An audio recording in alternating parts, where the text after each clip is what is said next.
Rasita ratian tan tan tanta kura parasi hantuang karaba hala hala hala hana. Okay, let's close eyes. Praise God. Hallelujah. And meditate on what you learned in the morning.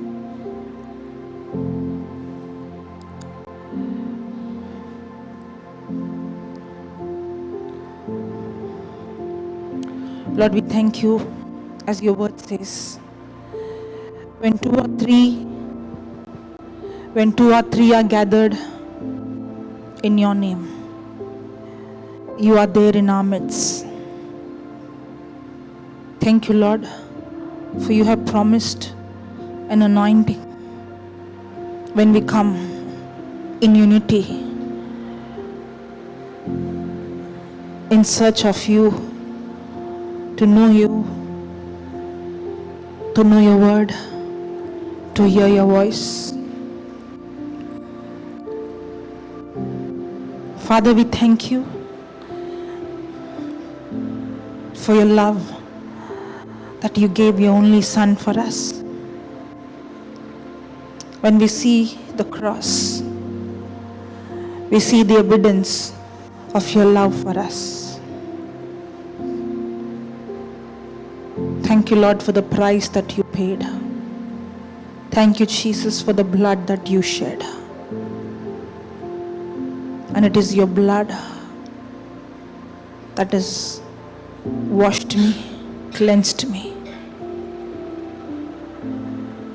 Thank you, Lord, for this covenant of grace, the new covenant, that you have given us new life and you have made us new creatures,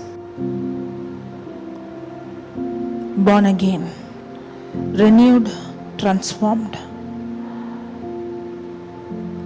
And help us, Lord, to put on this new man, that we renew our mind,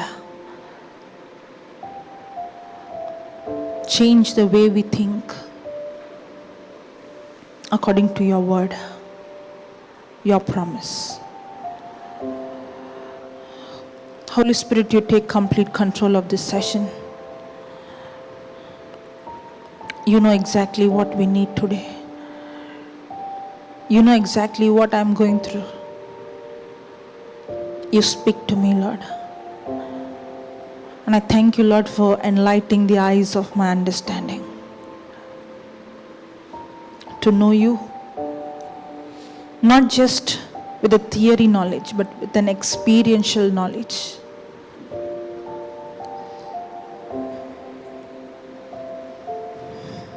And I thank you, Lord.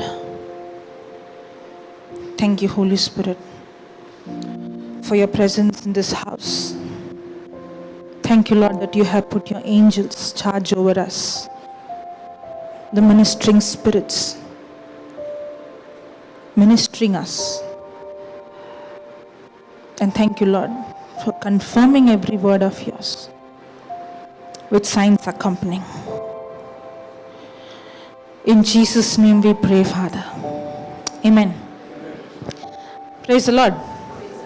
Hallelujah. Thank you, Jesus. So morning we saw that we are spirit, we possess a soul, and we live in a physical body. Okay, let's go to Ephesians chapter 2, verse number 8. For by grace are you saved through faith. For by grace are you saved through faith. So are we saved by grace? Yes? Are we saved by grace? That was a tricky question. Are we saved by grace alone? No. When I say grace, does it speak about what I do, or does it speak about what God did for me? Correct? Grace speaks about God's unmerited, unearned favor. Now, the Bible also says in the book of Titus 2:11, I think, it says the grace of God appeared to all men. The grace of God appeared to all. So is this grace only for some or for all? For all. That means all should be saved. But is all saved? No. Because it's not just by grace, it's by grace through faith. Grace speaks about what God has done for me. Faith is my response to what He has done. Faith is not what I do. Faith is not, it is not, I have to do this, then I'll be saved. No. Faith is my response to what He has already done for me. So even though grace is available for everyone, only those who respond to what He did and agree to what He did and believe what He did, they see this unmerited, unearned favor manifest in their life. That's how we receive salvation. That's how we receive salvation. Salvation is not based on what we do. Salvation is not based on what we do. That's why we saw the Jews misinterpreted the law which God gave through Moses. They took the real, I would say they twisted the law. In the same way, we are also twisting the gospel of grace. If you see in the old covenant, in the Bible, men of God and women of God, they were actually not coming to God on the basis of the law. They were coming to God by faith, trusting in His mercy, in His forgiveness. Whether it is David or it is Abraham or any person. The relationship that they had with God was not based on their performance. Abraham's relationship with God was not based on how good he was. It was based on his faith in the one who promised him. And right from the beginning, even though God gave the law, they misunderstood the intent of the law. The law was given to show them that they need a Messiah. The law was given to bring them to the Messiah. The law was given so that they come to a place where they realize that I cannot be holy enough, I cannot be good enough. I need a Savior. Hallelujah. But what happened to the Pharisees? They misinterpreted. For example, the rich man, he thought, if I keep all the law, I should receive eternal life. That's why he came to Jesus thinking, Jesus, what should I do? And Jesus also asked him. Jesus asked him, did you keep all these law? Actually, there is more in that. He calls Jesus good master, and Jesus tells him, why do you call good when only God is good? And then Jesus tells him, did you keep the law? He says, from my childhood I have been keeping the law. Now it sounds like Jesus is telling him, if you would have kept all the law, very good, well done. You receive eternal life. It sounds like that, but that is not what Jesus was saying. Okay, let's go there and let's see that. Matthew 19 verse 16. And behold, one came and said unto him, good master. What did he say? Good master. You know, I see many people call Jesus good. Even today, they say they're not born again, but they say, I believe Jesus is a good man. Have you heard that? Jesus is a good man. I have no problem in accepting Jesus good. But if you accept Jesus good, will a good man say lies? Will a good man say lies? Jesus called himself, I am the way. He called himself, I am the Son of God. If you call him good, then you should accept what he spoke. He called himself God. That's why, he was persecuted. Correct? If you say good, then you have to accept him as God. You have to accept Him the only way for eternal life, or the only way to the Father. He is like one of them who's called Jesus good, but will not accept Jesus the way, but they say Jesus is a way, or he is a good philosopher, a good man. He came with good philosophy. Love others, love your enemies. He came with good philosophy. Follow his philosophies. These philosophies sounds good, but I would call them demonic, deception. And behold, one came and said unto him, Good Master, what good thing shall I do that I may have eternal life? So what is he saying? What good thing shall I do? Very common. We also ask the same question, right? We come and ask, brother, what should I do? Which prayer should I confess? What should I do? What should I do to receive? This is common. Maybe it is asked so many years ago, but the question still remains the same. Even when Paul and Silas were in the prison, there was a supernatural earthquake. The prison doors were open. Chains were broken. What happened to the jailkeeper? What would happen to the jailkeeper? He is in danger. And on those days, especially the Romans are very, very particular about they're very cruel in their punishment. And if one prisoner escapes, who is in danger? The jailkeeper. Now when he came to know that the prison doors are open, when he came to know, surely when the prison doors are open, do you think the prisoners would be sitting inside? Any prison? No way, right? When the whole prison is open, where do you find the prisoners?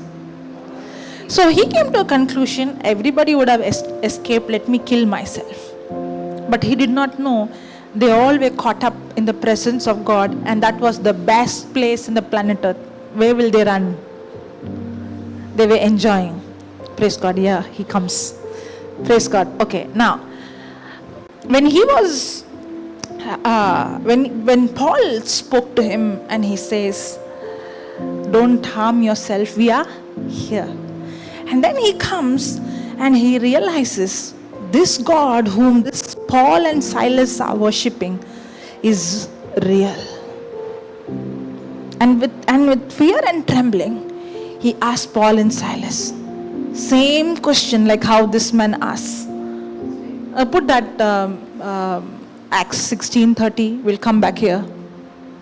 Then he called for a light and sprang in and came trembling and fell down before Paul and Silas and brought them out and said, Sirs, what must I do to be saved? Same question. The rich man also asked the same question. What shall I do? I think we also asked the same question. What must I do? Even now, even after we are saved, even after we are born again, we still ask this question. What must I do?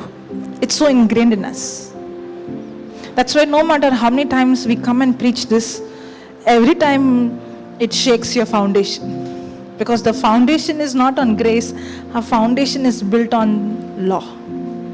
What I must do. Surprisingly, Paul should answer like Jesus answered. Correct? What Paul's response, Paul and Silas' response should be like Jesus' response. Correct? Are you not supposed to imitate Jesus? I think it's a wrong time I came. Stomach full, sleeping, awake. You should answer me. When there's nothing, I won't beat you if you give me wrong answer. Praise God. Was Paul supposed to respond like Jesus? Are we not supposed to follow the footsteps of Jesus? So are we not supposed to respond like how Jesus responded?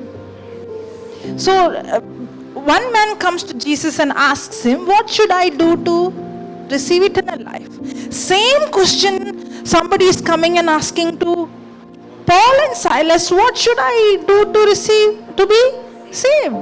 Then the answer that Jesus gives and the answer Paul and Silas gives, should it match or not? Did it match? Who said yes? Praise God.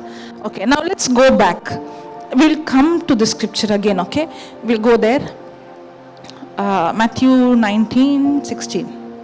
And behold, one man came and said unto him, Good master, what good thing shall I do that I may have eternal life? Question is very simple. What I should do? Jesus should tell him what he should do. Correct? And he said unto him, Why call you me good? Sometimes Jesus is very confusing. Simple question, what should I do to receive eternal life? Jesus is asking him another question. Why do you call me good? He must be wondering, I am asking you what I should do for salvation. You are asking me why I am calling you good? Jesus won't ask any question for time pass. We do that. He won't ask any question to just like that. Every word comes out of his mouth has significant meaning, truth. There is a reason why Jesus asks him, why do you call me good?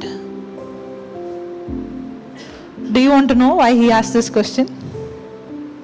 Yes, no? Yes.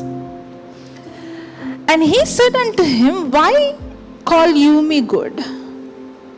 There is none good but one, that is God. What is Jesus saying? There is none good. You know how this rich man came to Jesus with the mindset, I am good because I do good. In other way, the rich man, he's saying, I no need forgiveness of sins, or I no need a savior, because my good works is what brings me salvation. But Jesus is saying, there is none who is good. There is no one that can be qualified to receive eternal life with your good works. If you accept I am good, then you should also accept me as God.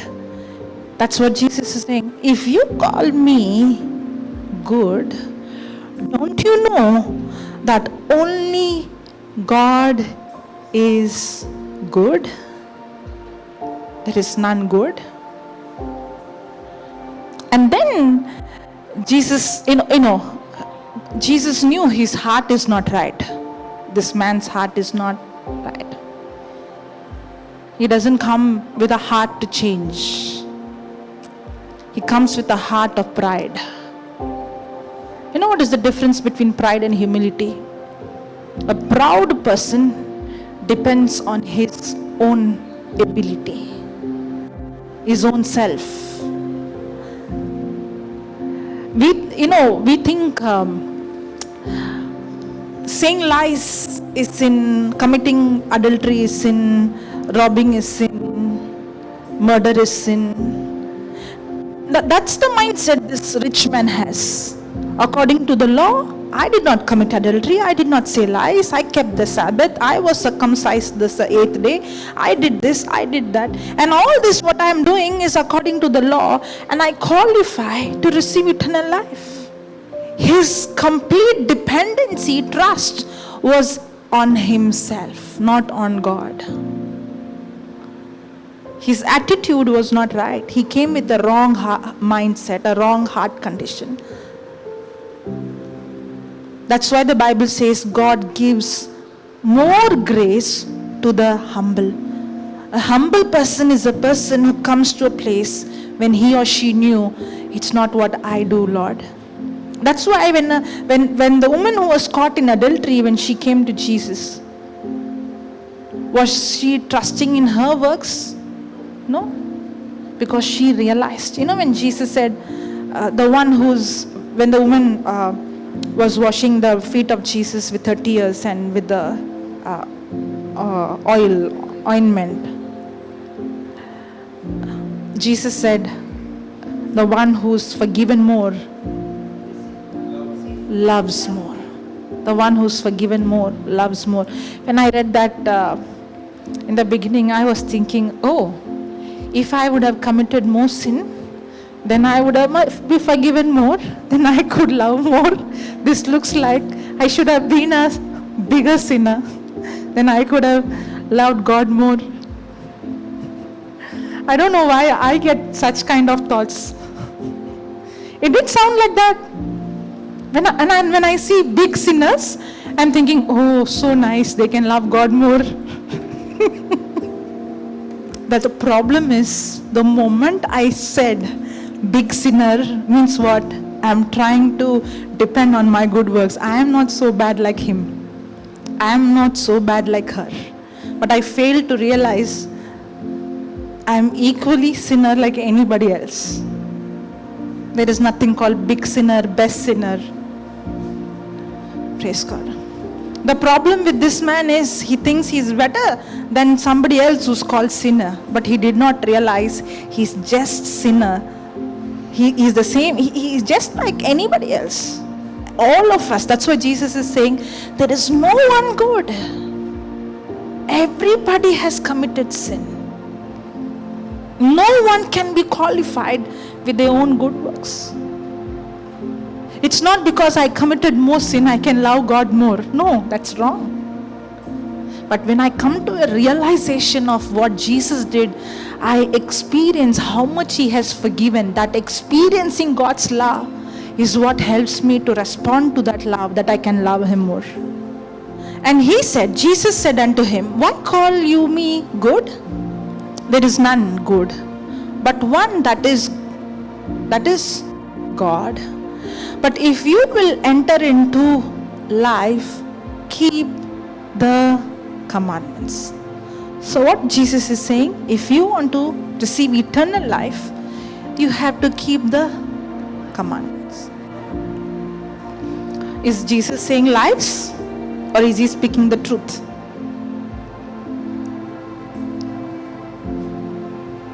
Confused now?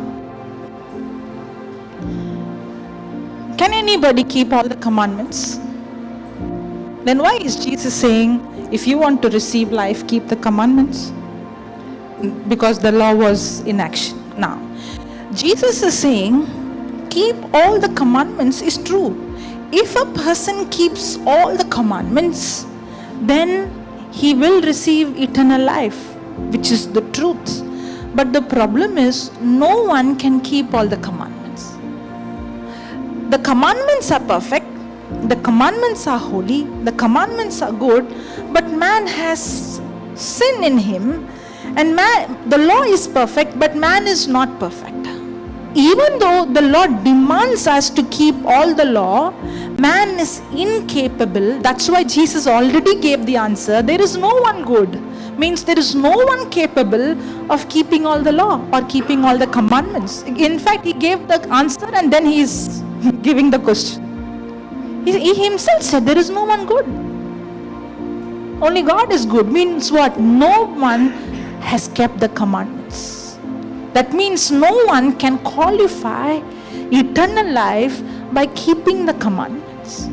And he said unto him, which Jesus said, you shall not murder, you shall not commit. He's making very clear what commandments I'm speaking about. So Jesus is saying, you shall not commit adultery, you shall not steal, you shall not bear false witness. Honor thy father and thy mother, and you shall love thy neighbor as thyself. And he answered and said unto him, good master. Good master. Good master. Good master. Go up. And when he was gone forth into the way, they came one running and knelt to him and asked him, good. What he said? So what did Jesus say? Why do you call me? Why you call me? There is no one else good except God. Now what is he calling him? Why do you think he dropped the good? Because Jesus said, I am the only way. It's not your good works. The only way for you is to accept me as your God. What did he choose? I don't want to choose you as my God. Because my salvation doesn't come from you, it comes from my own good works. That's why he doesn't call him good anymore, he calls him master. And he answered and said unto him, Master, all these have I observed from youth. Big liar. Did he say some or all? All. What is he saying? All these laws I observed from my youth. And Jesus, beholding him, loved him. Wow. I see something from Jesus. Whether you are a so-called sinner, caught in the act of adultery, or you come as a Pharisee, his compassion and his love is the same. Jesus could see this rich man is deceived. Jesus has to show him the purpose of the law is not for you to justify and say, I receive eternal life because I did all these things. And Jesus had to prove to him that he did not keep the commandments. What is the first commandment? You shall have no other God before me. Correct? There is only one God. Jesus had to prove to him he broke even the very first law. That's why then Jesus, beholding him, loved him and said unto him, one thing you lack. One thing you lack. You say that you kept all the commandments, but actually you lack. You did not keep all the commandments. One thing you lack. Go your way, sell whatsoever you have and give to the poor, and you shall have treasure in heaven. And come, take up the cross and follow me.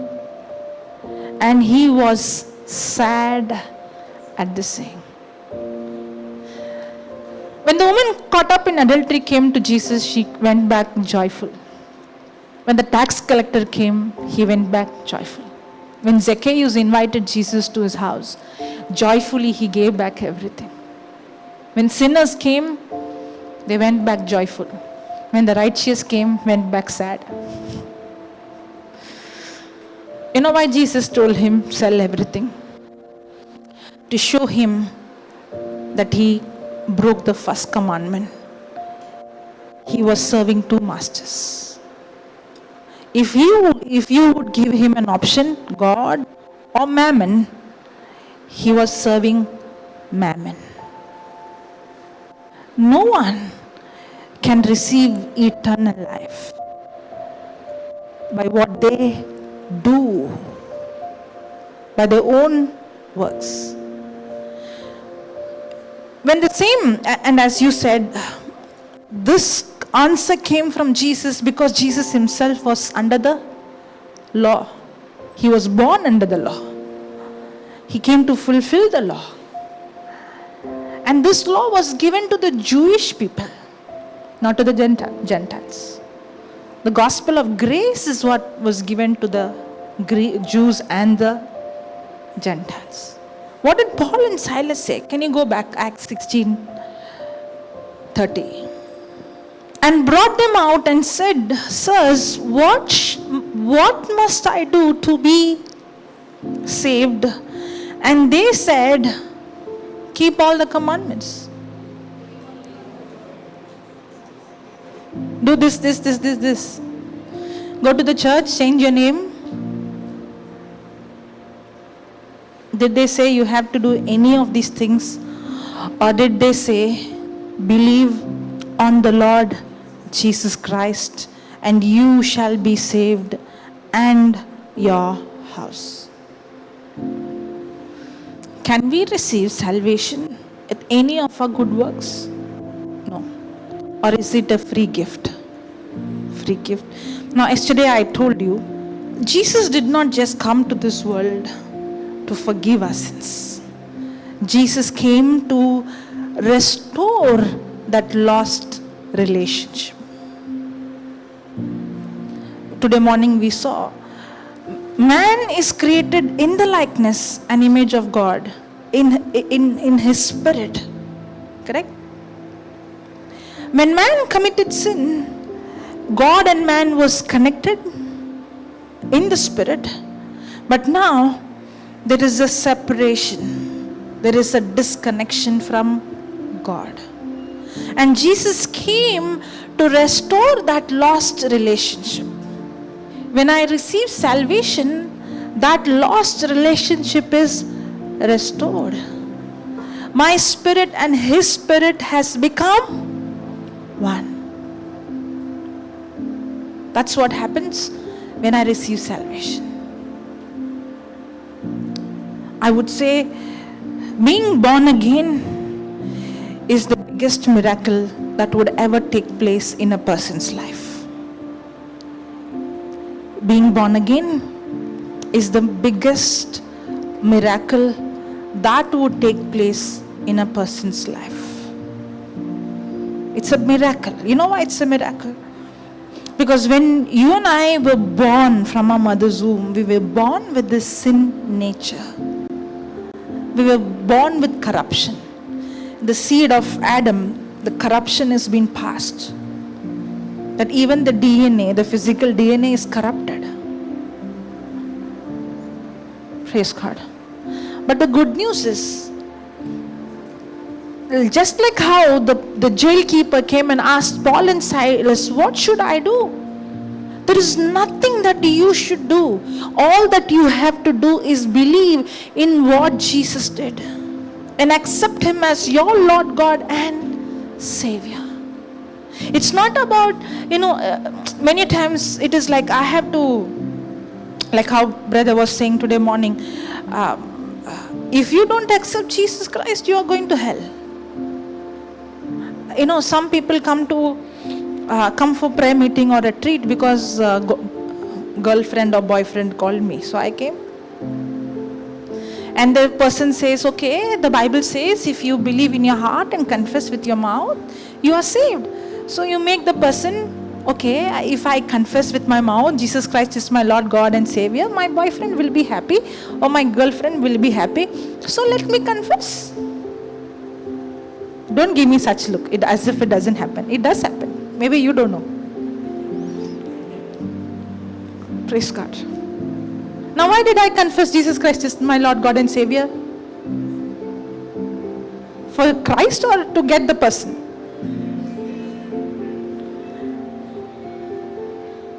Some people confess, why? If I don't confess, I'll go to hell, no? So better let me confess.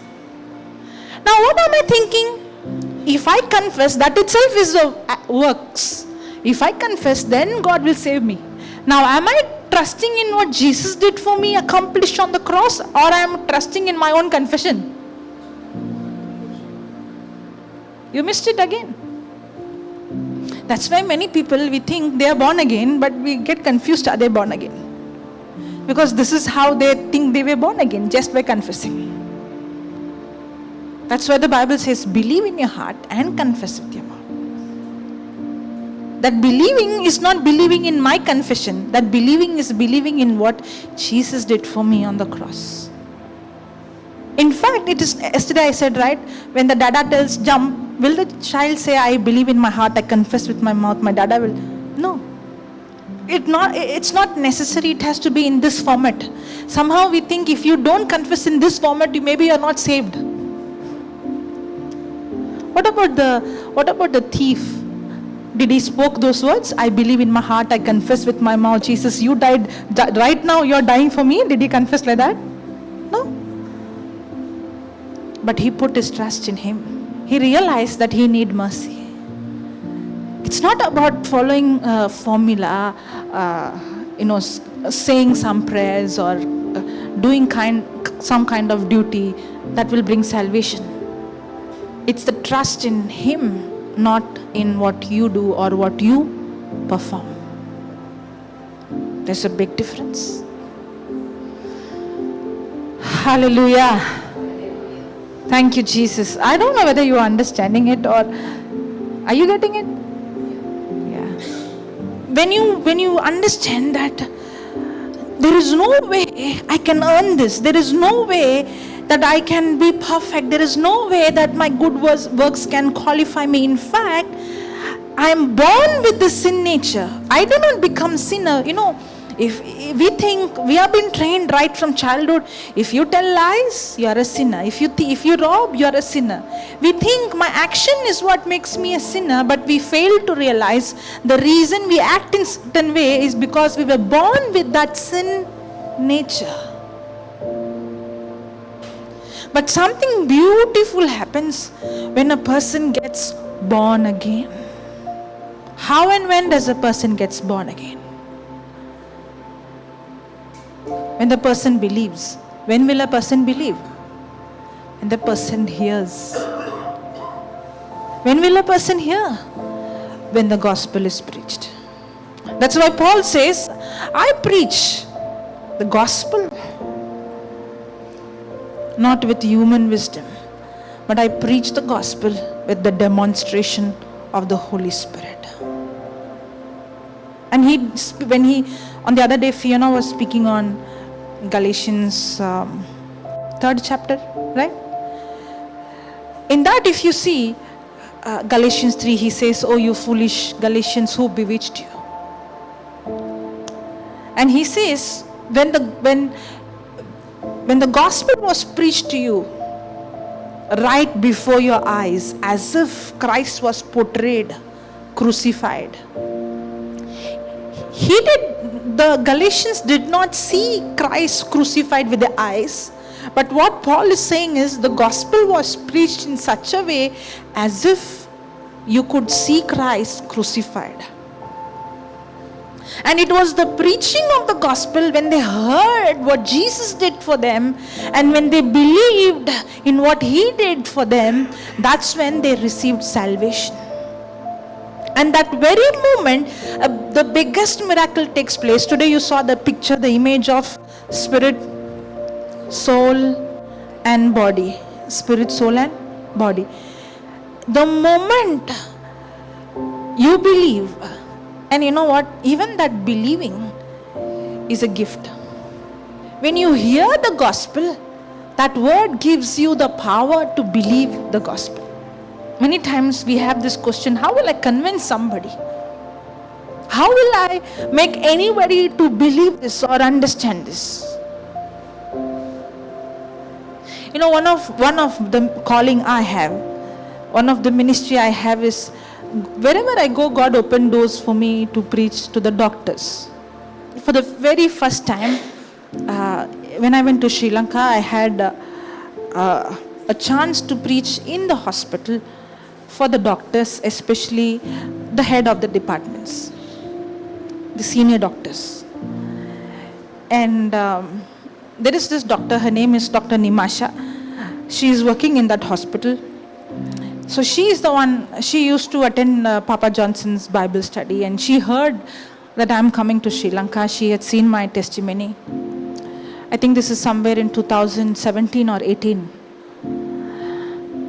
And when I went there, she came to meet me and she said, I have arranged a 45-minute session for the doctors. I can't give more than that, they're all busy. And I want you to come and share. I said, okay. So on the way, she asked me, she took me by a car. She asked me, are you prepared? What you have prepared? What you are going to preach? I looked at her and I said, I have not prepared anything. Thank God she did not voice out to me. Later on she told me, if she would have voiced out, that would have played in my mind as well. She thought, you have no clue whom you are going to deal with. If you are not very sure of what you are going to speak, you will be questioned very logically. And she started praying, Lord, help her. I don't know how she's going to handle this. Thank God she did not tell. If she would have told me, surely that would have played in my mind. Thank God she did not tell me anything. Now, one of the reasons, when I said I did not prepare, doesn't mean I did not study the word. It doesn't mean I am not hearing the word. I was watching some movie or I was doing something else. Doesn't mean that. I study the word every day. Whether I have to preach or I have nothing to preach, or I study the word, I ponder the word, I meditate on the word every day, not to preach, but for my personal life, for my relationship, to know Him. What I meant was, I did not prepare anything to teach here. This topic I'm going to teach about this. Like that, I have not prepared. Because I don't know. And praise God, one thing is, I would never ask, who are they? What do they believe? Are they Catholics? Are they non-Catholics? Are they Hindus? What they believe, what they don't believe, it's none of my business. Am I going to change the truth if there's somebody else? Truth is the same. I cannot twist the truth according to the congregation. Yes or no? So when I went there, all the doctors, and I started sharing my testimony. Among all of them, 2 of them were nodding their head. Thank God I got 2 people in the congregation.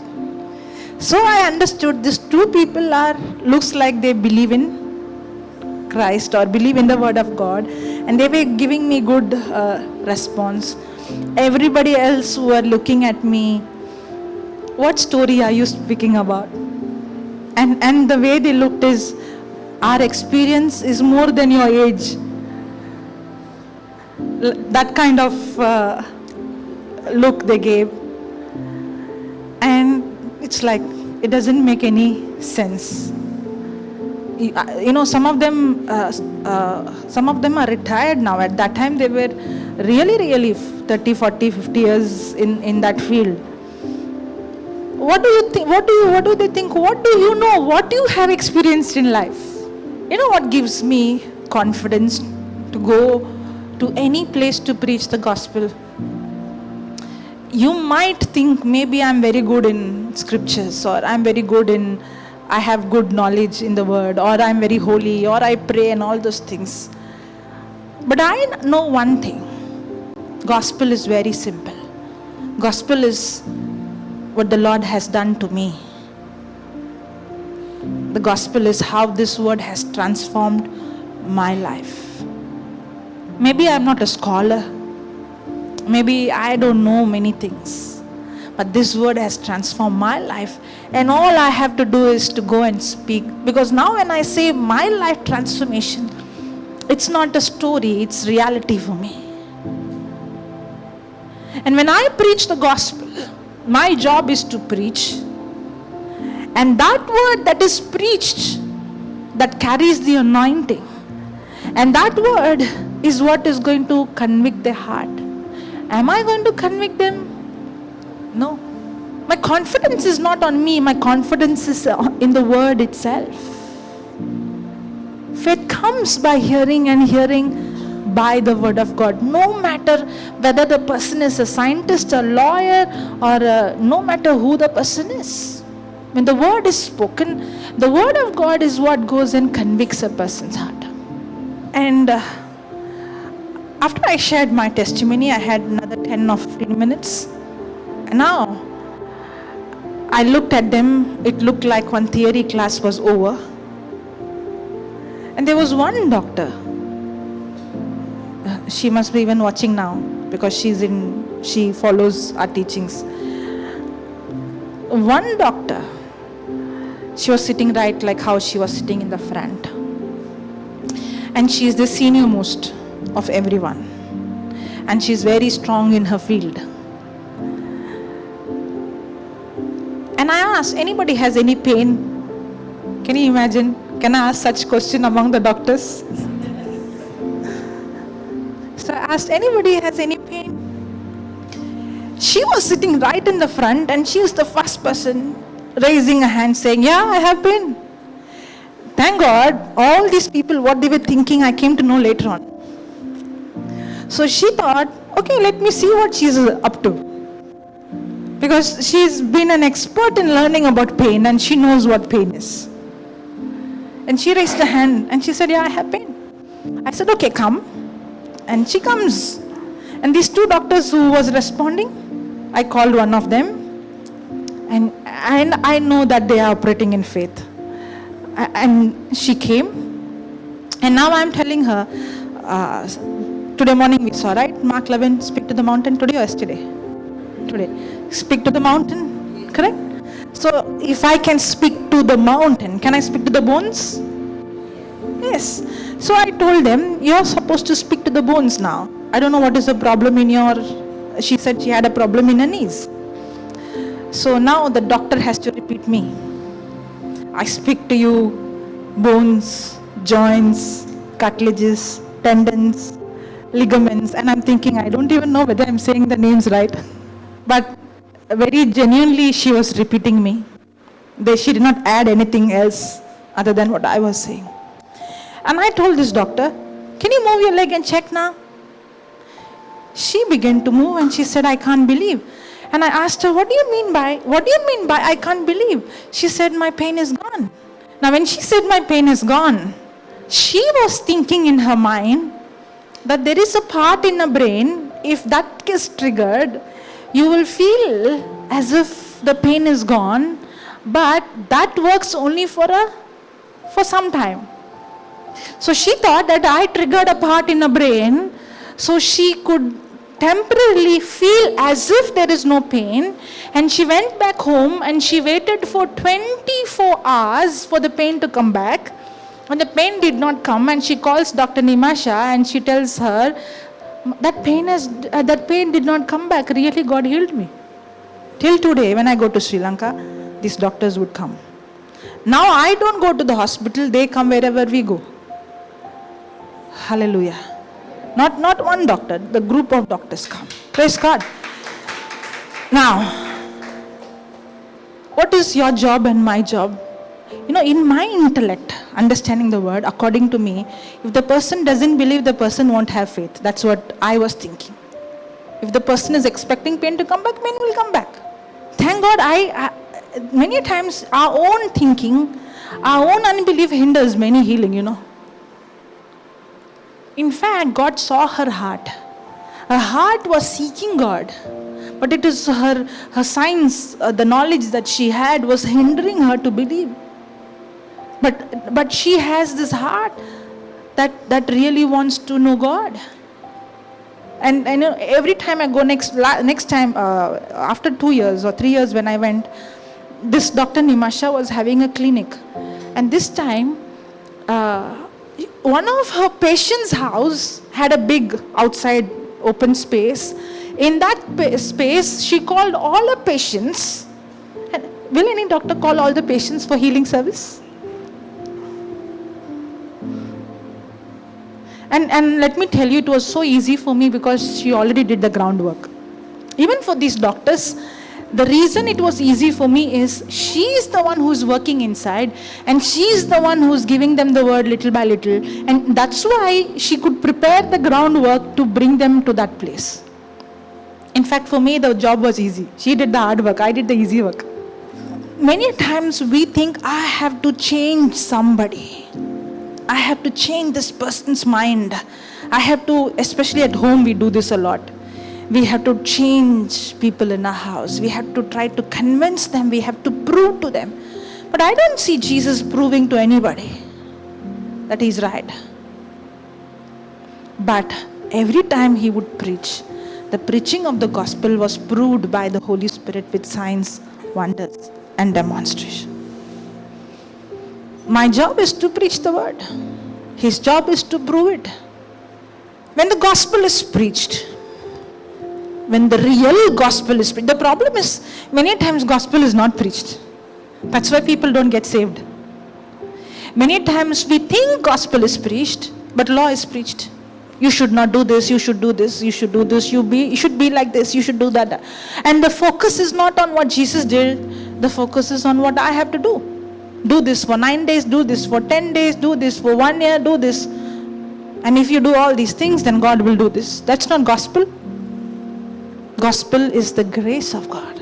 And when the gospel is preached and when a person believes in what he did, that very moment, just like how you and I were born from our mother's womb from the seed of a natural seed, without a seed there is no birth. In the same way, when we hear the word being preached, the gospel being preached, that's when we are born again. That's exactly what 1 Peter 1:23, right? 1 Peter 1:23 says, we are not born of corrupted seed, but we are born again of incorruptible seed.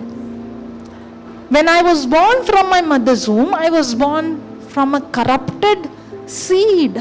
But when I was born again, when I heard the gospel, the word I heard, that word is the seed. When I believed that word, I am born again. Now, I am not born anymore of the corrupted seed, but I am a new creature. I am born again of the incorruptible seed by the word of God. That's exactly what 1 Peter 1:23 says. Can you put that scripture? Being born again is not just speaking about some denomination. It's a clear word given in the Bible. Being born again, not of corruptible seed, but of incorruptible seed by the word of. So how does a person be born again? By the word of God. You and I are not born again by our good works. You and I are not born again by keeping the law.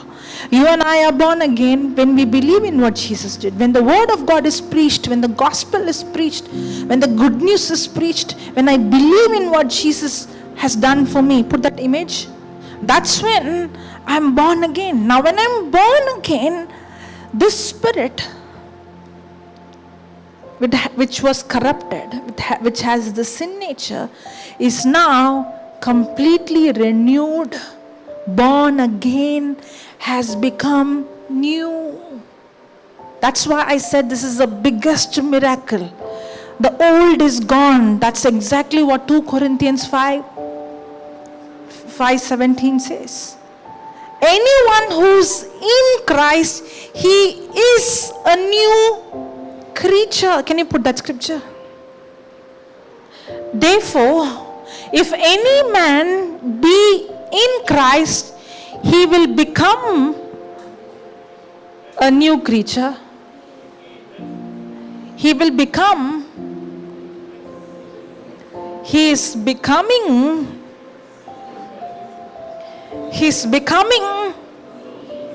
is he in a process of becoming a new creature? He is a new creature. All things are passing away. All things are. Behold, some things, most of the things, all things are becoming new. Are becoming new. Is our spirit becoming new? Is our spirit in a process of becoming strong? Is my spirit becoming stronger and strong? No? That's not what the scripture does. The scripture doesn't say your spirit is becoming strong. The scripture says very clearly that you are become new. Your spirit is not in a process of transformation. Your spirit is instantly transformed. That's the biggest miracle when you are born again. That's why salvation is a free gift. You don't earn it. Put that Ephesians 2:8 now. For by grace is what God has done. Grace gives, faith receives. Grace gives, faith receives. My faith is not what I do.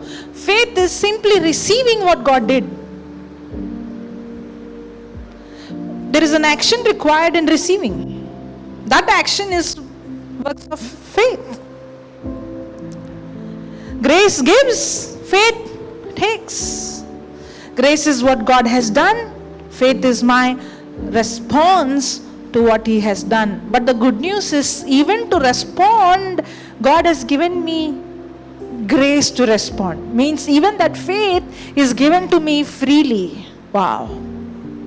That's why it says, for by grace are you saved through faith, and that not of yourselves, it is the gift of God. Okay, can you put in AMP? For it is by grace, God's remarkable compassion and favor, drawing you to Christ, that you have been saved, actually delivered from judgment, and given eternal life. Salvation is not forgiveness of sin. Salvation is eternal life. Eternal life is to know Him. That lost relationship, that lost intimacy is restored so that I can have eternal life. Eternal life is to know Him.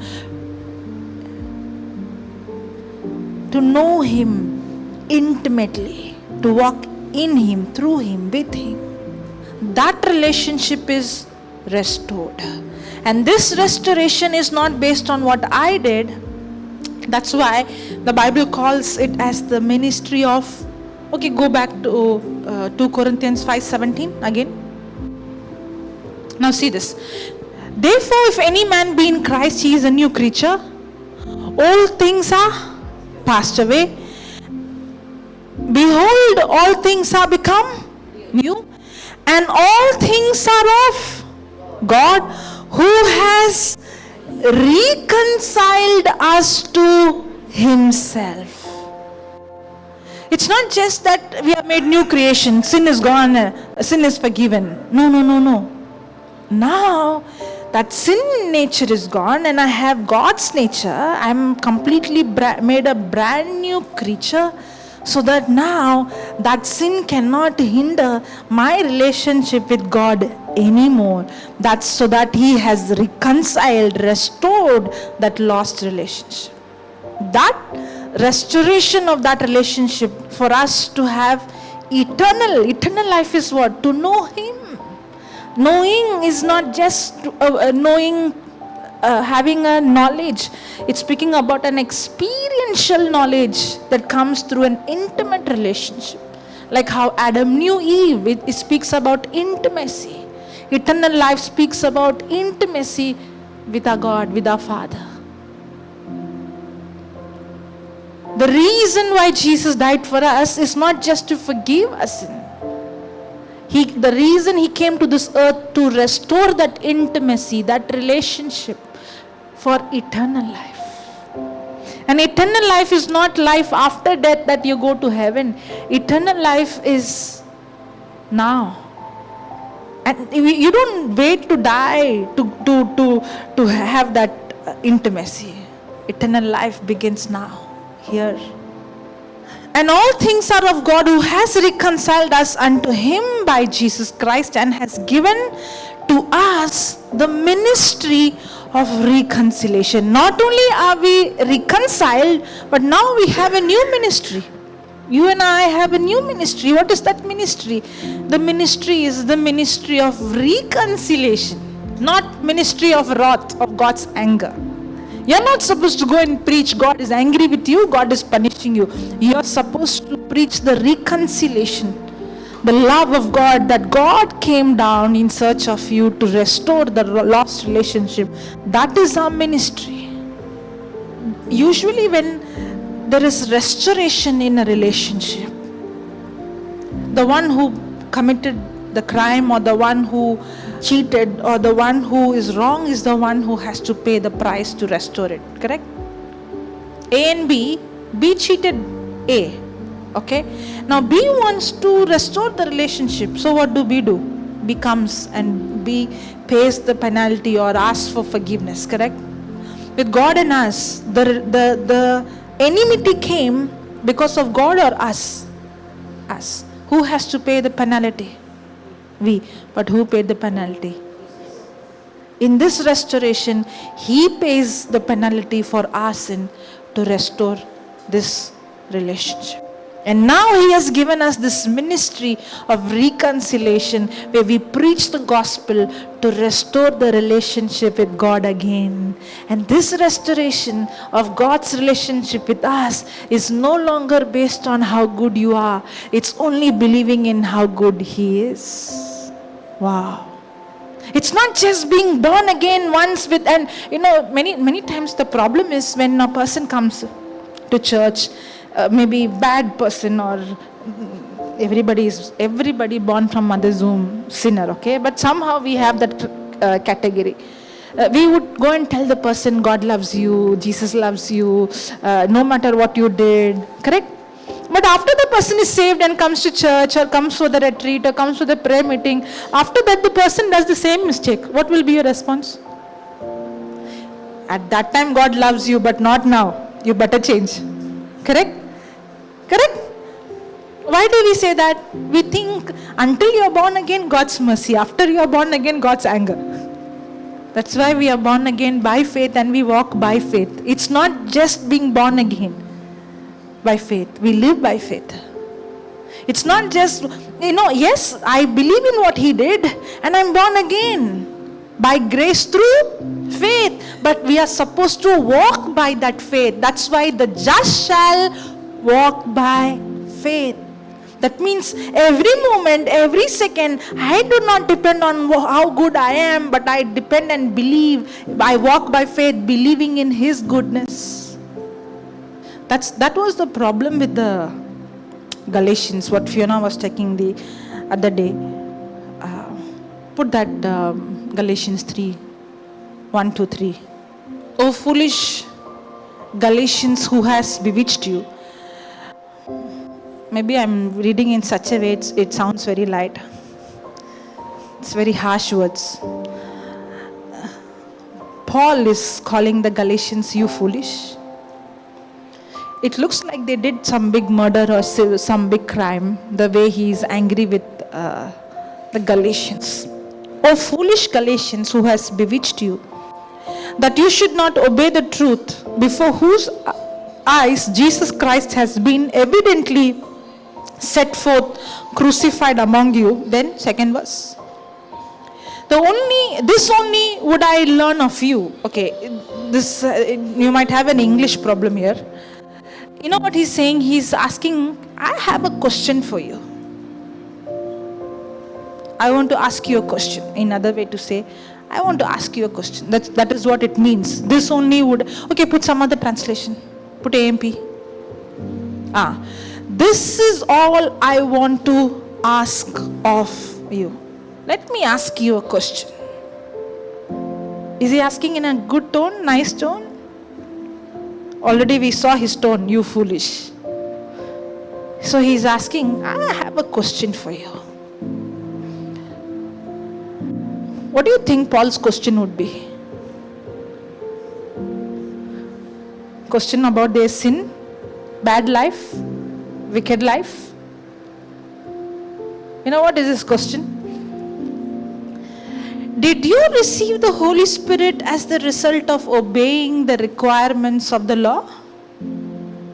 Did any of you receive the Holy Spirit?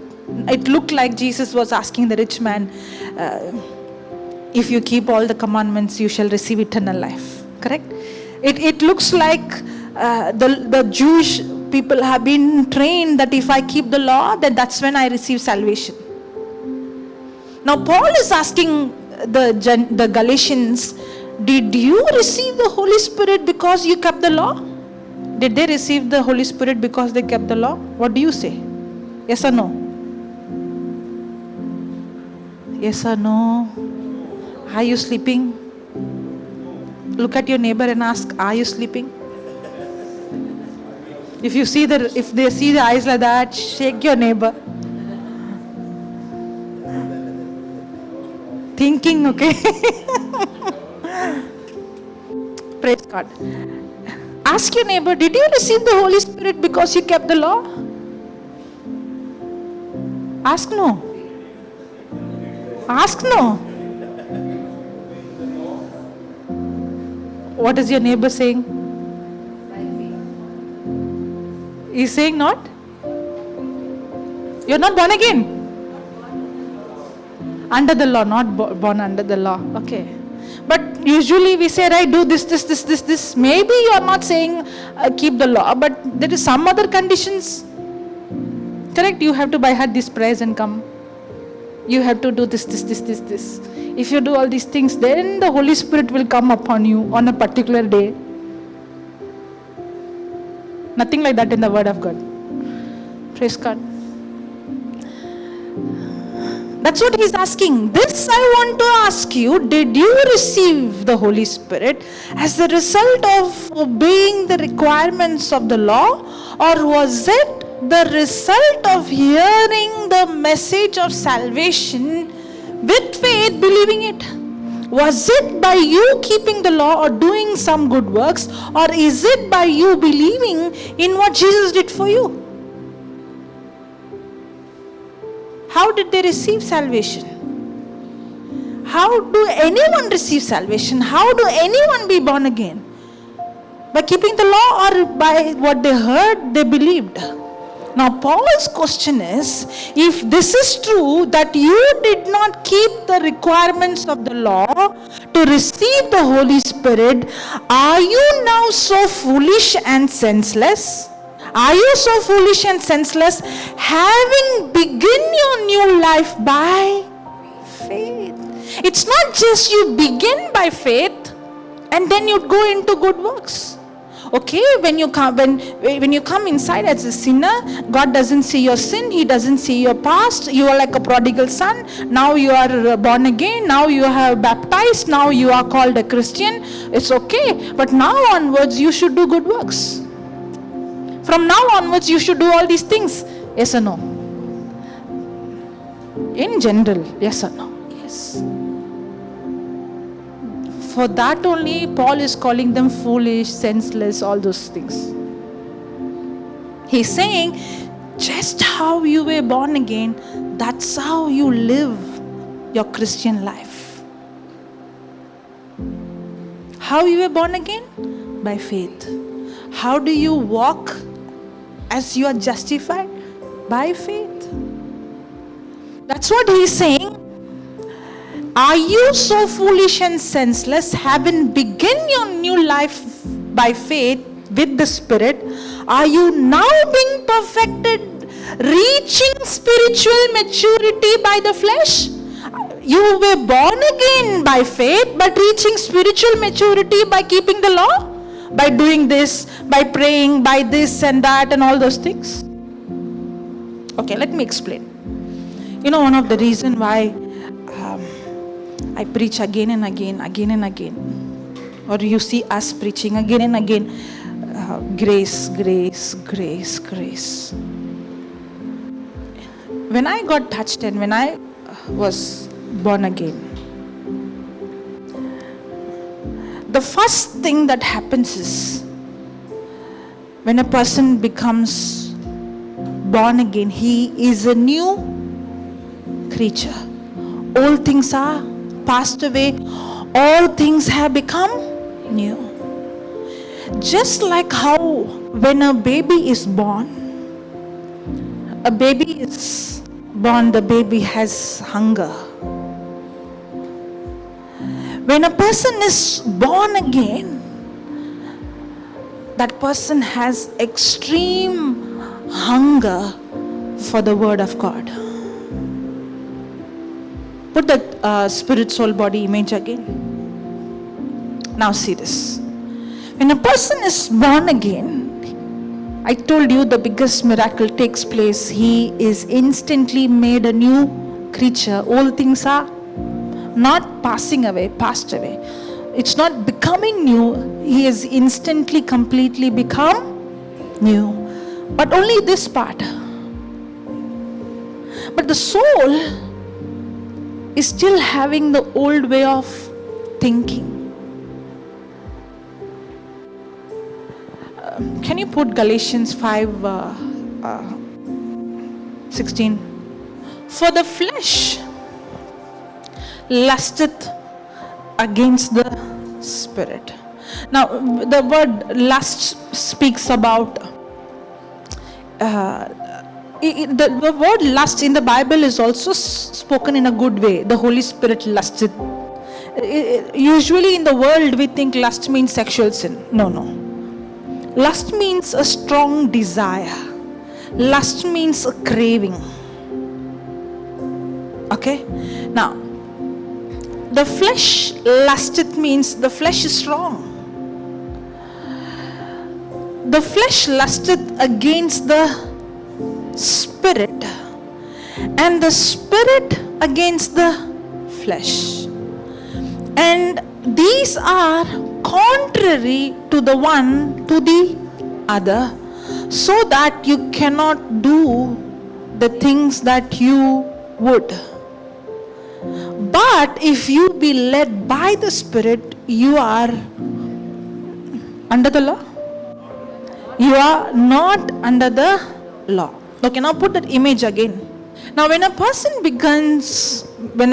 is born again, now the Spirit of God in us, where we have God's nature, we are just like Jesus in our spirit.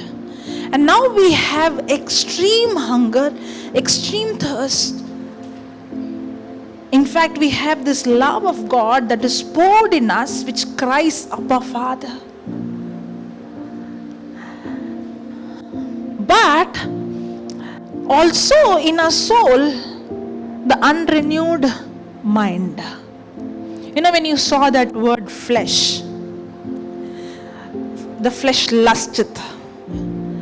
We immediately think it's speaking about somebody who are big sinners. We shut our mind because that's how we interpret, okay, those who are in lusting flesh and all those things. But actually it's not speaking about what we think. As I told you, the word lust speaks about a force, or it speaks about the craving. The word flesh means flesh is a mindset or a thinking that is controlled by our senses, as simple as it is. Flesh is when the mindset or my thinking is, or my life, that is controlled by my senses. That is flesh. That is flesh. Now many times people get confused and they say, I feel I don't have enough faith, or I want to believe, I can't believe. I'm confessing, I'm healed by the wounds of Jesus, but where I'm struggling, I don't know. Actually, the struggle is they're walking in the flesh, or the senses is controlling me. What I see, what I hear, what I smell, what I touch becomes more real for me. Because right from childhood, we have been trained to be governed by our senses. Okay, now when I say senses, my five senses or my natural physical senses. What I see, what I hear, what I smell, what I touch. Correct? From our childhood, we are being trained in such a way that if I don't see it, I don't believe it. If I can't see it, I can't experience it, I can't touch it, I don't. What cannot be seen doesn't exist, which is not true. Even scientifically, it's not true. There's so many things you can't see. Microorganisms you can't see. You can't see your own brain and you can't see your own organs. There's so many things you can't see. Just because there are frequencies that you can't see. Just because you cannot see with your eyes doesn't mean it doesn't exist. That is an illogical argument. When people say very intellectually that I can't see, I don't believe, I'm brilliant. You're not brilliant, you're a fool. Because not everything can be perceived or captured with this physical eyes. There are things beyond what this eyes can see, this ears can hear, and the senses can feel. That's why the Bible says the things which we see is made out of things that cannot be seen. God created man in his own image and likeness. God did not just create us to see and understand the physical things. God has created us to live in a higher level, to see, hear and understand things beyond our physical ability. There is an unseen world, there is a spiritual world. That's why 2 Corinthians 4:18 says, we do not look at things which are seen, but we look at things which are not seen. For things which are seen is temporary, and things which we cannot see is eternal. They are eternal things, they are unseen things. There are spiritual things that cannot be seen or heard or cannot be experienced through our natural human senses. A person who's living in the flesh is a person whose life is controlled or governed by his senses. There is a scripture in James. It speaks like this, that a person is drawn away by his own flesh, his own lusts. And when I was studying that, I got so confused. I asked, Lord, I thought a person gets into temptation because of the devil. But this scripture says a person gets into temptation because of his own lust and his own desire, which is true. Devil is the culprit or my flesh is the culprit. It's easy to blame devil. Who gave me thoughts? Devil gave me thoughts. Who put that pressure on me? Devil gave the pressure on me. If the pressure did not come from the devil, I would have been a good person. It sounds nice. And all that I have to do is to rebuke the devil. Keep on rebuking the devil. Keep on casting the demon. I'm set free. That's why, there is a balance. It's very easy that you keep on rebuking the spirit and keep on speaking to the spirit. And the Lord began to show me, because I was a little confused now. Is this the demon problem or this is a flesh problem? Because the scripture very clearly says it's your own desire, it's your own flesh. My mind, my soul is where my choosing, my decision, my feeling is. Correct? Yes or no? Yes. My soul is where my decision, my choosing, my feeling is. God did not create the soul to be controlled by the senses. Okay, before I go further, let me ask you a small question. Does the scripture says the just shall live by faith, not by sight? Does the Bible say the just shall live by, not by? So are we supposed to live by faith or by sight? So from today onwards, close your eyes and walk on the road. Because you're a just person, you're not supposed to live by sight. So close your eyes and say, I'm going to drive my bike by faith. Because I don't live by sight. Don't do that, huh? Foolishness if you do that. Now, is the scripture saying you're not supposed to use your senses? In fact, God is the one who created the senses. He gave me eyes, He gave me ears, He gave me mouth, He gave me nose, He gave me skin. He gave me the senses. He wants me to use my senses. You will be stupid if you don't use your senses. Foolishness if you don't use your senses. We have to use our senses. We need our senses as long as we live in this physical world. But what is He saying is, your life is not supposed to be controlled by your senses. My senses is not supposed to dictate me what I should do. Rather, I should dictate my senses what my senses should do. There is a big difference. Now, the day I'm born again, I have God's Spirit in me. I have godly desires. I have the desire to study the Word. I have the desire to worship Him. I have the desire to spend time with Him. My spirit is crying, Abba, Father. There is a connection with God. But at the same time, my soul is so much trained to be controlled by the senses. It's like a force. That's why it says my flesh is lusting.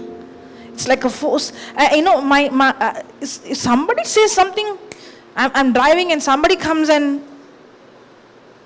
interrupts, or what happens? Do I have control or my emotions control me? I should go with somebody, then I will come to know. Praise God. When somebody says something, some words which is hurting, at home especially, will your anger trigger? Good words come? Loving words come? Kind words come? Or your voice raises? After that, do you regret, why did I spoke? I should have not said that. Now, do I have control or my senses is controlling me? And then you go to the prayer meeting and tell the preacher, you know what, I have anger problem. I can't control my anger. Now, I don't want to get angry. I don't want to, be short-tempered. I don't want to speak these words. But at that time, when the anger comes, I don't have control. The anger controls me. Means what? My senses is controlling me. That's why it says the flesh lusted. It's a force. When you are born again, the problem is there are two things. One is the new nature, and one is the unrenewed mind, the flesh, and then begins the war.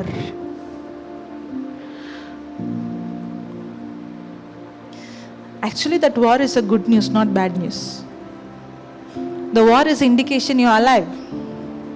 Don't be upset if you see the old flesh and the new nature is struggling and fighting. Don't get upset. Oh, there is something wrong with me. No, everything is going good. It has to be that way. If there is no new nature, there is no craving for the Word, there is no desire to study the Word, there is no craving at all, and you are okay with the old lifestyle, that means you are not born again. Question your salvation. If you are really born again, you have the extreme desire to study His Word, to know Him. But then there is also this unrenewed mind, and that's when there is a battle. That's exactly what that Galatians 5 put that verse. For the flesh lusteth against the spirit, and the spirit against the flesh, and these are contrary the one to the other, so that you cannot do the things that you would. Praise God. They both are contrary. They both are against. That means if I am continuously living in the flesh, then I indulge into it. If I am living in the spirit, okay, put the previous verse. This I say then, walk in the spirit, and you shall not fulfill the lust of the flesh. Now before I come here, put the 18th verse again. But if you be led by the Spirit, you are not under the, you are not under the, you are not under the, you are not under the, praise God. Are you under the law? You are not under the law. If a person is walking in the Spirit or led by the Spirit, he is not under the law. The law speaks about what I have to do. But when a person is not under the law, it's not what he does, it's walking in faith. Okay, now put this 16th verse. This I say then, walk in the Spirit, and you shall not fulfill the lust of the flesh. Does the scripture says, if you do not fulfill the lust of the flesh, then you will walk in the Spirit? Does the scripture says, if I do not fulfill the lust of the flesh, then I will walk in the Spirit? You know what we do, or what the Galatians did? They were trying not to fulfill the lust of the flesh. You know what we do? We try not to fulfill the lust of the flesh. In other way, I should not watch this. Maybe I'm into pornography. I should not watch this. I should not watch this. I should not watch this. I should not watch this. Hereafter I will not do this anymore. Lord, I don't want to do this. You hate it. But then what happens? Paul says in Romans 7, I don't know which verse, he says, I do the very thing which I hate. Which verse is that? Put that, Romans 7. For that which I do, I allow not. For what I would, that do I not. But what I hate, that do I. What is he saying? Put the previous verse. For we know that the law is spiritual, but I am carnal, sold under sin. Now what Paul is saying is, the law is spiritual, but the law did not give me the power to do what the law says. The law is spiritual, but I am carnal. He's speaking is two way. One, he's speaking about the sin nature in him. The other one, he's speaking about the soul, which is carnal. Because of that, for that which I do, I allow not. For what I do, that I do not. What I want to do, that I do not. I want to do, but I do not. But what I hate, that I do. Does this happen with us? And the more I think I don't want to do this, I don't want to do this, I don't want to do this, what happens? That's exactly what you end up doing. Put that 16th verse now. If you walk in the Spirit, you will not fulfill the lust of the... Now, all of our desire is that I should not fulfill the lust of the flesh.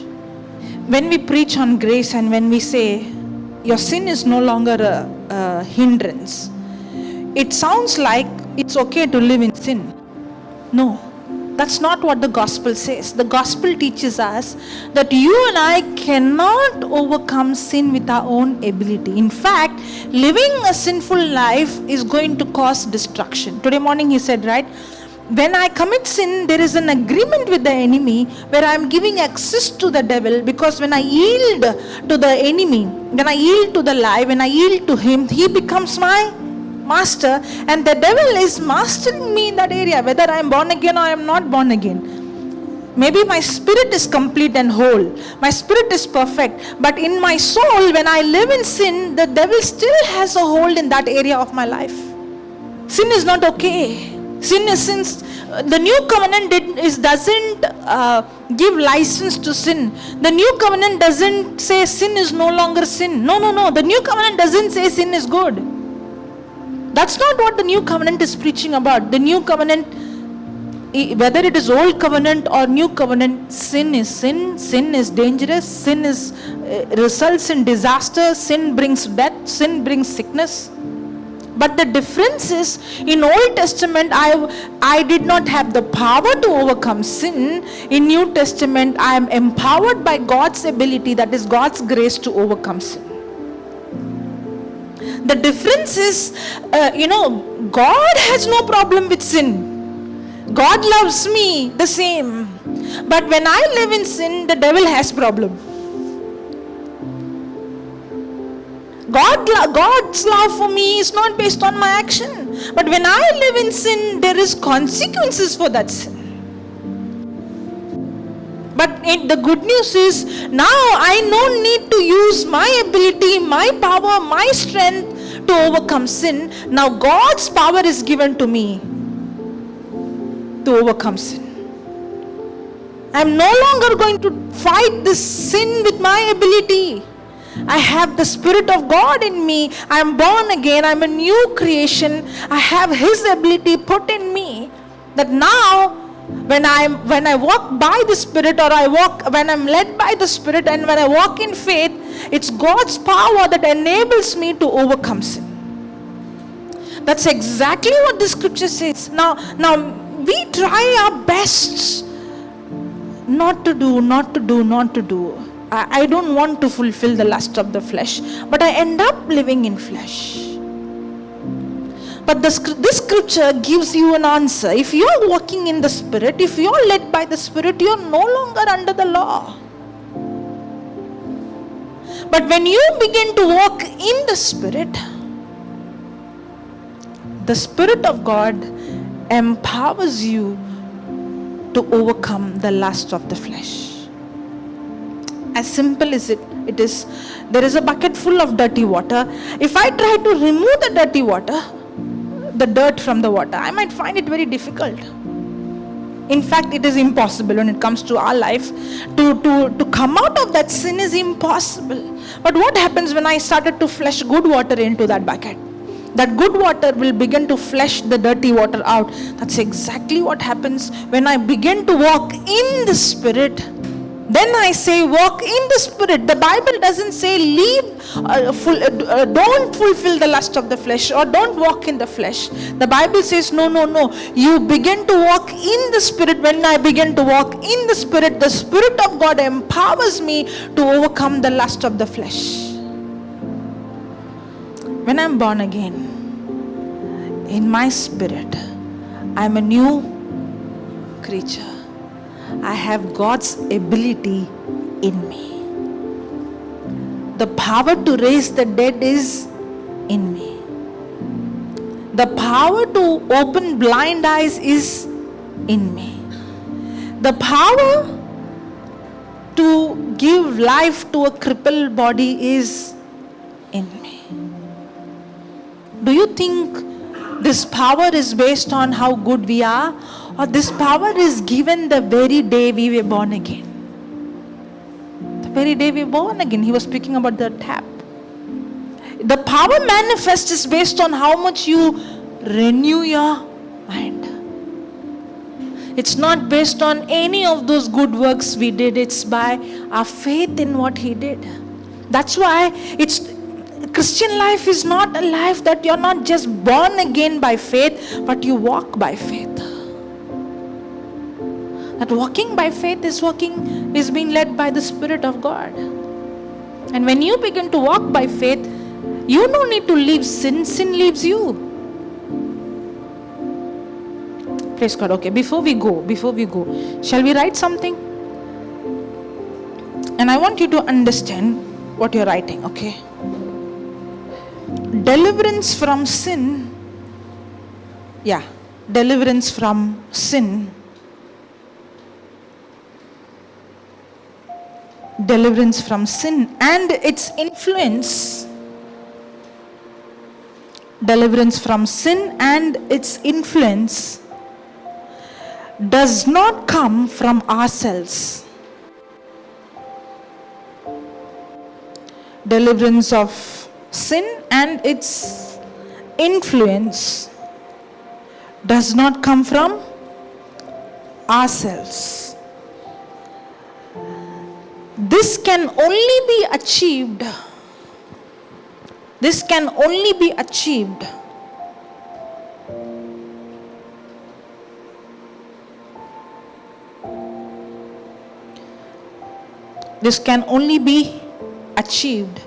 through the power of the Holy Spirit.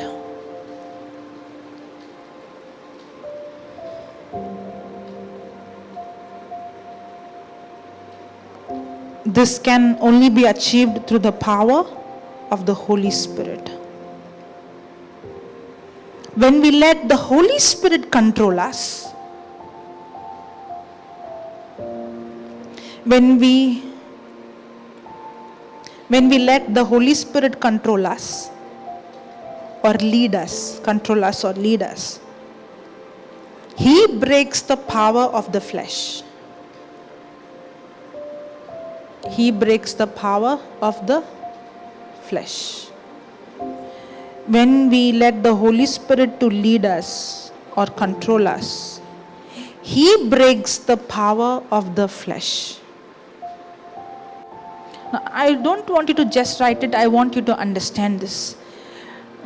Deliverance of sin and its influence does not come by your own self. Remember this. Let this not be just notes. As I told you, one of the reasons why I began to get into the teaching of grace so much is when I was touched, I started to try my best, work so hard to live good, to be holy, to be perfect. I tried my best to overcome my weakness, my sin, my mistakes. But then I found out that I couldn't be a perfect person. I couldn't be. And guilt would torture me.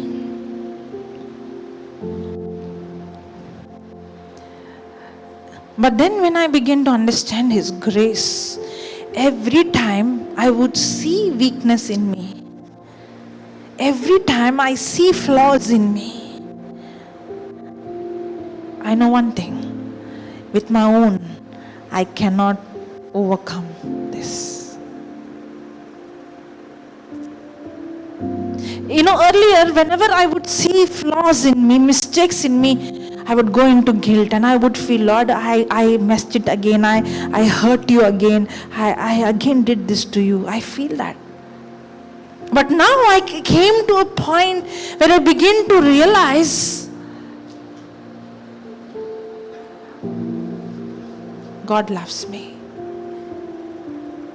Sin is not okay. I'm telling you, sin is still dangerous.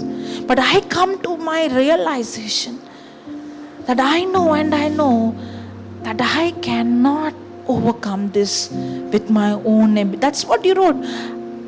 I cannot receive this deliverance of sin and its influence by my own, and I know it, and God knows it well. That's why He is my helper. That's why Christian life is not a life about living a perfect life. No one can live perfect life, but Christian life is a life of constant dependency. That's what faith is not believing in what I did. Faith is believing in what He has done. I'm not just saved by faith, but I walk by faith, constantly looking at what He has done, constantly depending on what He has done for me. What happened to the Galatians? They were saved by faith, but then they began to achieve spiritual maturity by they doing good works. That's where we go wrong. When I am born again, I know that I am saved not because of what I did, but because of the blood of Jesus, because I receive forgiveness. But then when we begin to grow in spiritual maturity, we think I have to do this, and I have to become a perfect person. I should not make any more mistakes. I should not commit any more sins. But that's not what Christian life is. Just like how you receive salvation, believing in Him, that's how every day I have to depend and believe in what He did. When I see flaws in me, I cannot be perfect, nor do I have the power or the strength to overcome my imperfection. But that power is now given to me freely, that is in my spirit. I don't try to come out of sin. I simply shift my focus from me to Him, looking unto Jesus, the author and the finisher of the faith. And this faith is the faith of the Son of God that is given to me as a free gift. And the Bible says, when I begin to walk and when I'm led by the Spirit of God, I'm not under the law. I'm not trying to perform.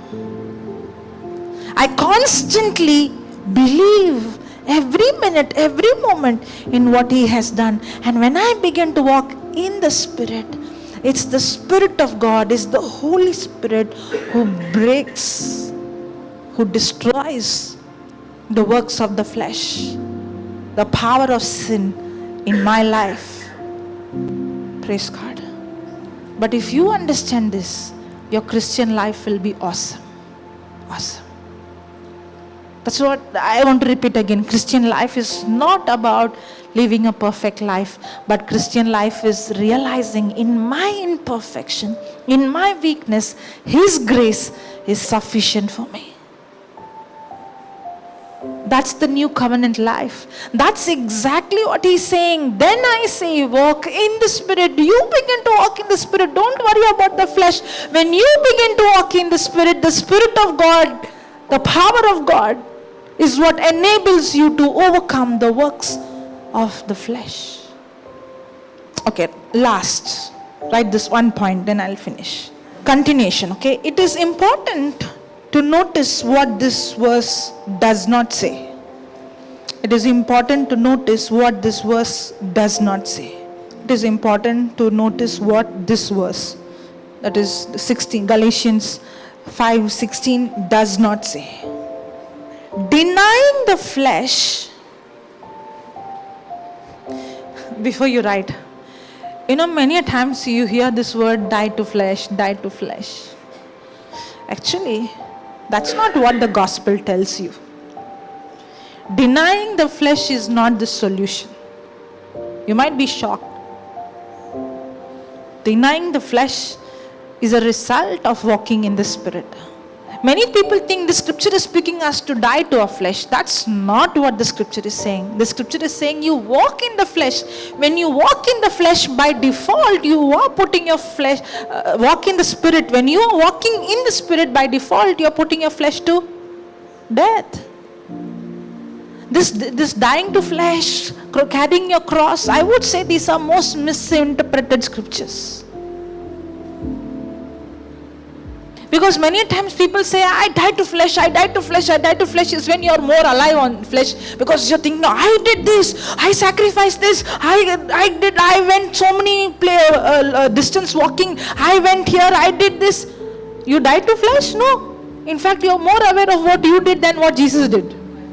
You're more cautious of how good works you perform than the good works Jesus performed. That's not dying to flesh. That is very much being alive to flesh. That's a big deception.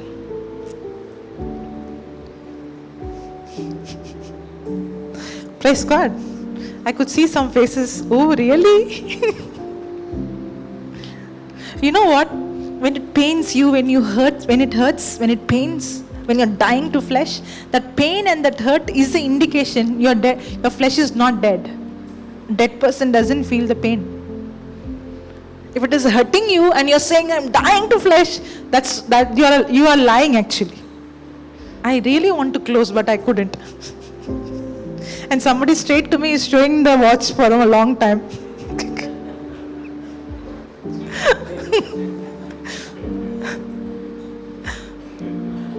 Didn't you show me? See? Praise God. many times we think when I do something which I don't like, or when I suffer and when I go through difficulty, I don't like to do it, but I'm doing it, and I name it as I'm dying to my flesh. But when I say I'm dying to flesh, the real meaning, I'm not saying dying to flesh is wrong, okay? Dying to flesh is scriptural, it's 100% right. But the way we interpret is wrong. Just like how the dead dog, go and kick the dog. Will the dog cry? Respond back? Nothing. Why? It's dead. In the same way, when you're really dead to your flesh, you don't experience pain or hurt. And the real dying to flesh is, being alive to Christ. Dead to flesh is, I'm more conscious of what He did for me that I forget myself. I so focus on His word, and I am having that relationship with Him that He becomes so real that I begins to die. In fact, I am not in the picture at all. In fact, it's not about what I do. My focus is on what He has done. I don't care if somebody speaks about me anything, because it doesn't matter anymore. It doesn't even hurt me. It used to hurt me. And this scripture is not saying first you die to your flesh and then you will walk in the Spirit. No. This scripture is saying walking in the Spirit results in flesh being crucified. If it is about me crucifying the flesh, then I actually go into law that I should do this. Okay, write down. It is important to notice what this verse does not say. Did you write that? Yes. Denying the flesh will not produce walking in the Spirit.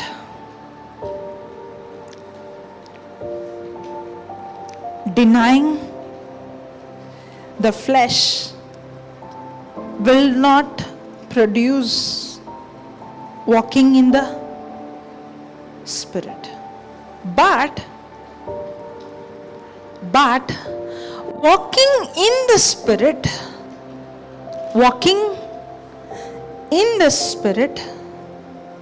will produce denying of the flesh. Denying the flesh will not produce walking in the Spirit, but walking in the Spirit will produce. Did you get that? If you try to deny your flesh, you will never be able to walk in the Spirit.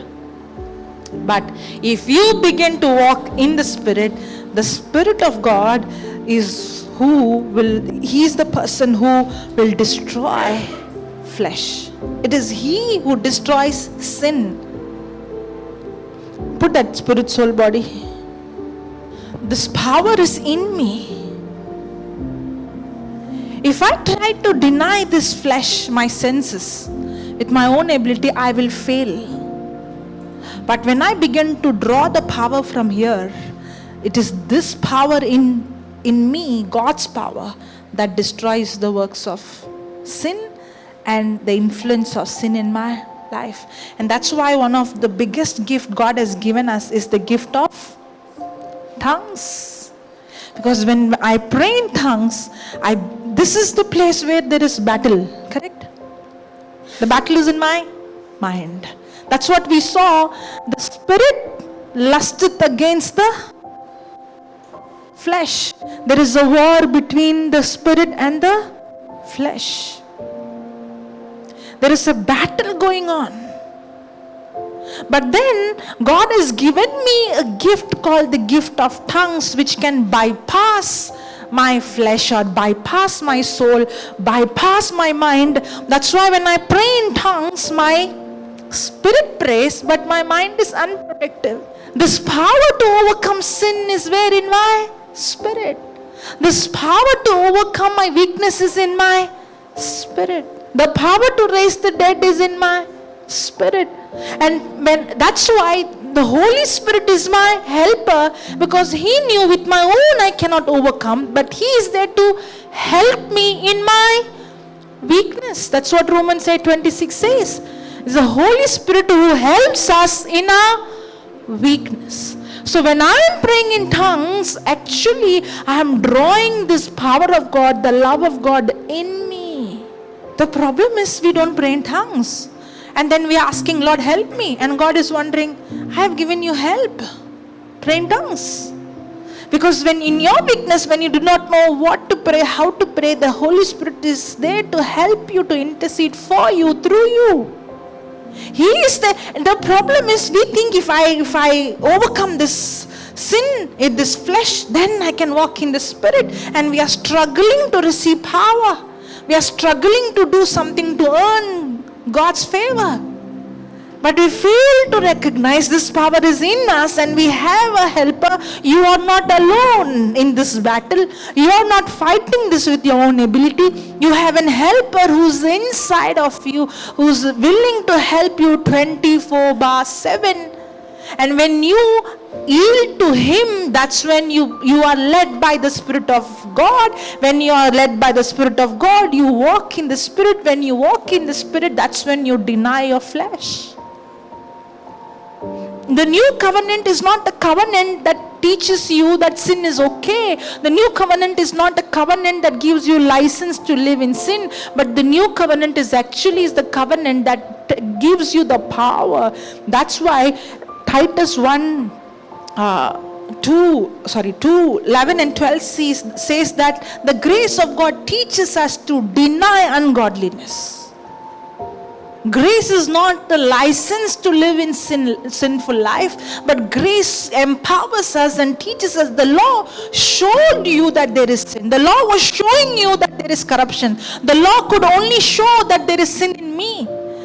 But in the new covenant, grace empowers you and teaches you how to overcome that sin. New covenant is not the license to sin, but new covenant is the empowerment to overcome sin. Put that, Titus 2:11 and 12. For the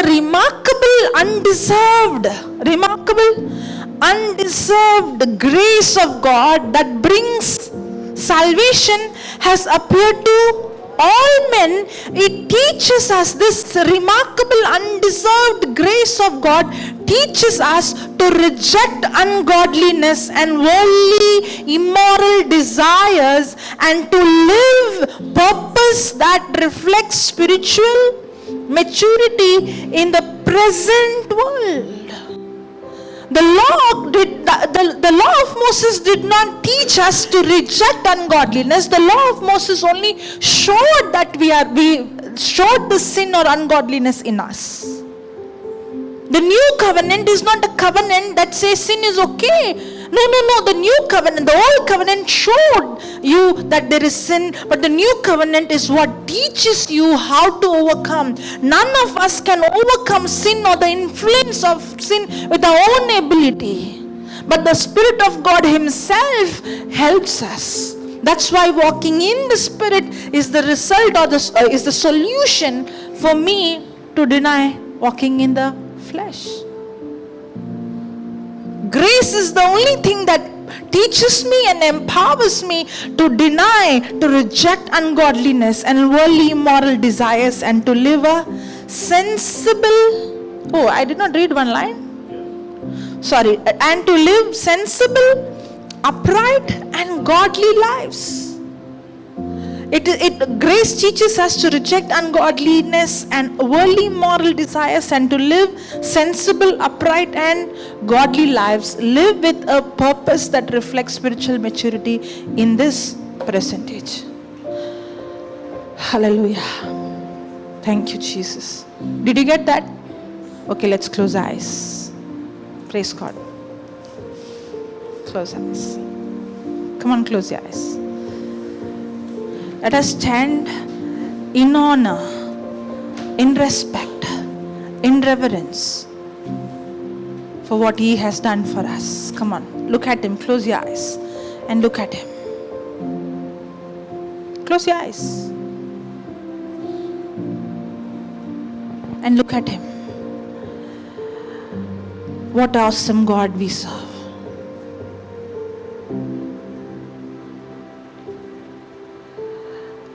I was struggling and working hard and trying to live good, to do good.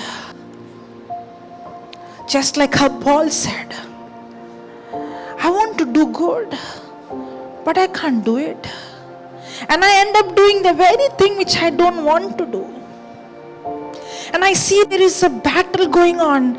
There is a desire in me to do good. There is a desire in me to love God. There is a desire in me to study the word. There is a desire in me to please God. There is a desire, but at the same time I see there is another member in me, that there is a craving and there is this lust, and I see there is a battle going on, and this guilt and condemnation tormenting me, that I miss it again and again.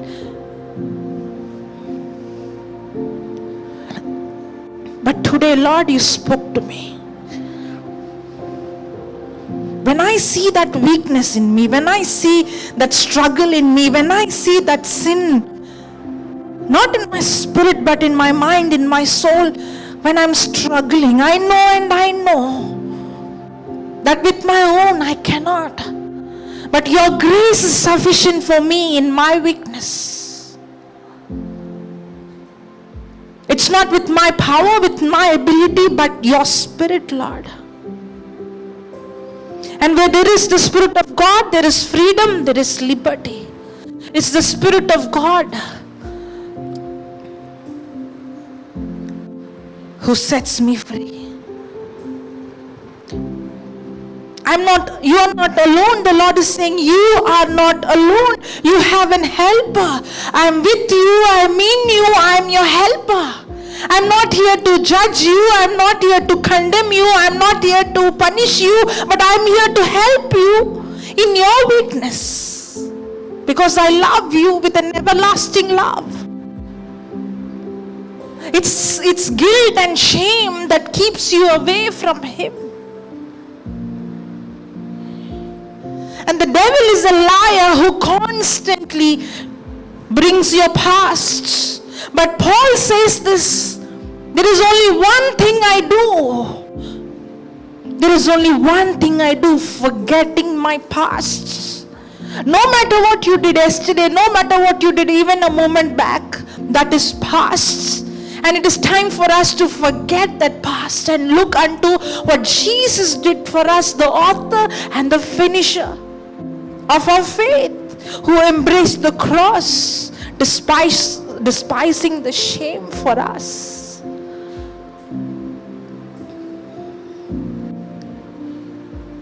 And our life is a journey where we constantly put our faith in Him, not in our works.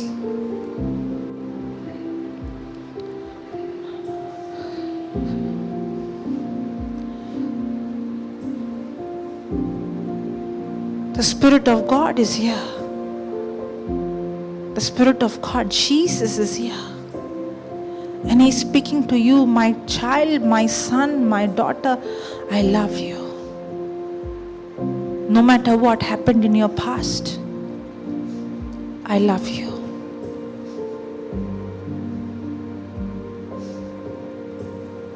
And you're washed by my blood.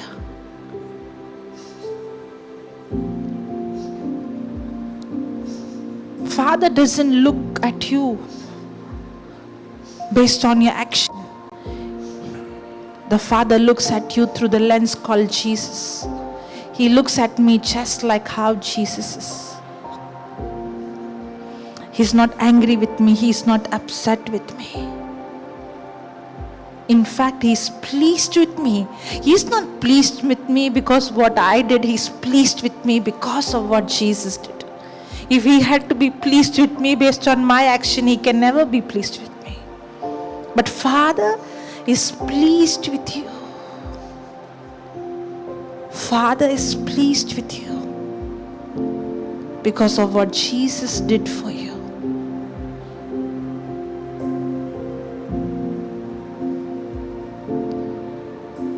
Lord, I thank you for teaching me to walk in the Spirit.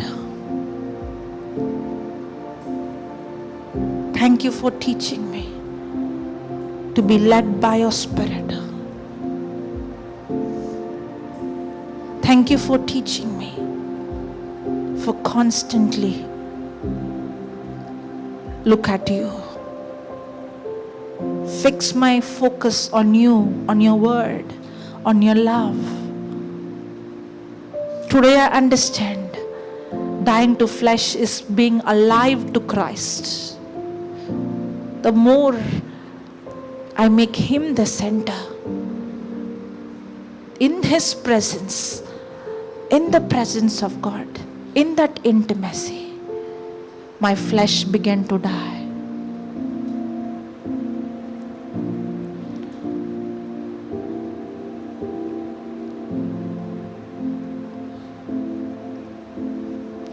Right now you're set free from condemnation. You're set free from guilt. You're set free from shame. Receive your freedom now. Receive your freedom now. Be free now. Where there is the Spirit of God, there is freedom, there is liberty.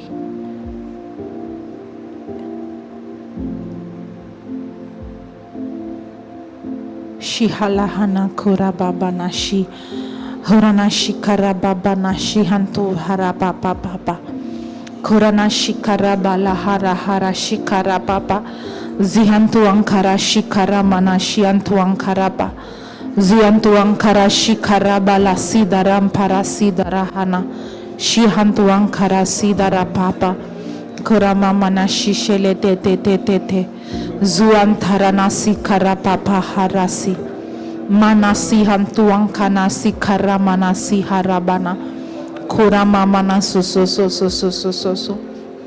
kuramana shiantuankala papara shiantuankala papala hala hala hala shikarababara hara hara hara shikarababa siantuan tan tan tan tan pam pam hara shikaraba sihantuankarabala hala shikarababa Kurana shikara para karabahara sidarahala ziantuankala babala sikaraba bahara sihantan tan tan tan tan tan para sidarahara si hulama manakara papara hala shikara para siantuantala babana sikaraba baba shishenikana papa papa babara sidarahala hana kurama mana shikara bahara shikara la la la la la Ziantuan karapakala shikara papala hana hana Zian pam pam pam kankan chin chuan kankala para Zian tan tan tan ta papa ha ha ha.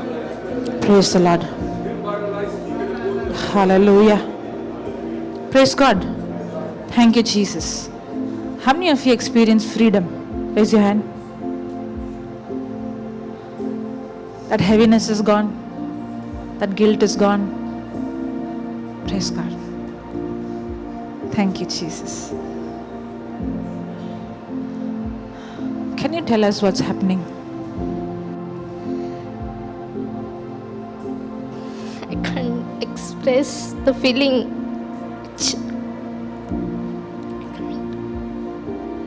I can't.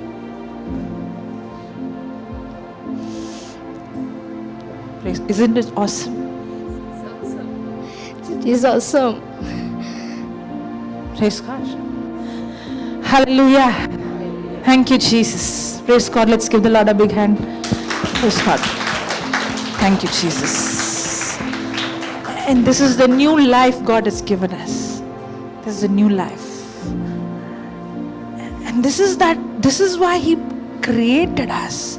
This creation is to walk with Him, in Him, to enjoy this joy, this love, this peace, to have this intimacy forever and ever. Praise God. Praise God.